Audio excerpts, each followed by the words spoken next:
AP ప్రభుత్వ ఉద్యోగుల సంఘం కార్యదర్శిగా భూపతిరాజు నియామకం.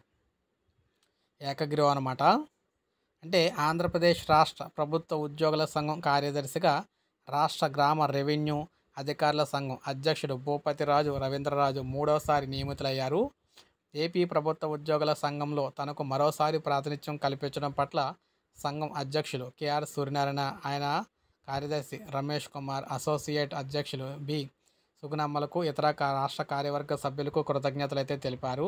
ఉద్యోగుల సమస్యల పరిష్కారానికి తమ వంతు శక్తివంచన లేకుండా నిరంతరం కృషి చేస్తారని భూపతిరాజు స్పష్టం చేశారు.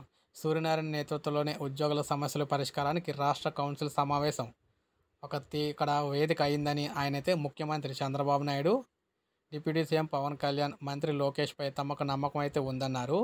నిన్న తెలంగాణ కేబినెట్ సమావేశంలో కూడా ఉద్యోగ సమస్యల పట్ల సానుకూలంగా స్పందించిందని, మన రాష్ట్రంలో కూడా ఉద్యోగులకు త్వరలోనే తీపి కబురు అయితే వస్తుందని, సీఎం చంద్రబాబు సరైన సమయంలో సరైన నిర్ణయం తీసుకుంటారని చెప్పేసి, ఉద్యోగులకు న్యాయం చేయగలరని చెప్పేసి ఆశాభావం వ్యక్తం చేశారన్నమాట. సో ఈ విధంగా ఈయన భూపతిరాజు గారు అయితే ఉద్యోగులకు తీపి కబురు అయితే ఖచ్చితంగా ప్రభుత్వం అందిస్తుందని, కాస్త ఓపిక పట్టాలని చెప్పేసి చెప్పారు. సో ఇది మనకు అప్డేట్. ఒక లైక్ చేయండి, సబ్స్క్రైబ్ చేసుకోవద్దు, మన ఛానల్ సబ్స్క్రైబ్